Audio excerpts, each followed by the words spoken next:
তো আজকে আমরা বেরিয়ে পড়েছি পার্ক অফ বসন্তের উদ্দেশ্যে। আর পার্কের কথা শুনতেই পিয়সী কতটা এক্সাইটেড দেখো। নামে বসন্ত হলেও কিন্তু খোলা থাকে সব ঋতুতেই। এরপর পার্কে প্রবেশ করার জন্য 50 টাকা দিয়ে দুটো টিকিট চাইতে কাউন্টারম্যান বলল, দুটো দুটো দুটো।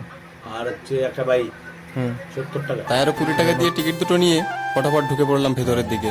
একটু এগোতেই চোখে পড়লো বাচ্চাদের কিছু মজার রাইড, যার মধ্যে পিয়সী প্রথমেই চলে গেল টিকলিং এর মজা নিতে। আর পিয়সীর সাথে সাথে আমিও একটু খেয়ে নিলাম, সুরসুরি আর কি। এরপরে আসলো দোল দোল দোলনি, রাঙা মাথায় চিরনি। মা মেয়ে দুজনেই দখল করে নিয়েছিল, তাই আর আমার কপালে জোটেনি।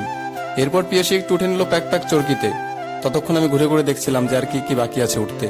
এরপর পিয়সী উঠে পড়লো জাম্পিং ঝাপাং, তবে আমার এখানে নো এন্ট্রি ছিল, তাই দাঁড়িয়ে দাঁড়িয়ে দেখছিলাম।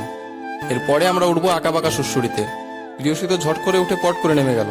আমার অবশ্য একটু ভয় ভয় করছিল, প্রিয়সী একটু সাপোর্ট দিতেই যেন অনেক সহজ হয়ে গেল। এবার আমরা এগিয়ে গেলাম টয় ট্রেনের দিকে। তবে টয় ট্রেন নাকি এখন আর চলে না, তবে স্টেশনটা কিন্তু এখনো ঝাঁকানাকা আছে। পার্কের এরিয়াটা অবশ্য অনেক বড়, তবে দূর থেকে বুঝলাম যে বাকি এরিয়াটা আমাদের জন্য নয়, তাই আর পা বাড়ালাম না। আর এত কিছুর মাঝে বোঝাই হলো না যে কখন দিনের আলো ডুবে রাতের অন্ধকার নেমে এসেছে। আর ওদিকে দেখো প্রিয়সী এখনো সুরসুরি খেয়ে যাচ্ছে। বাড়ি যাবো না বাড়ি?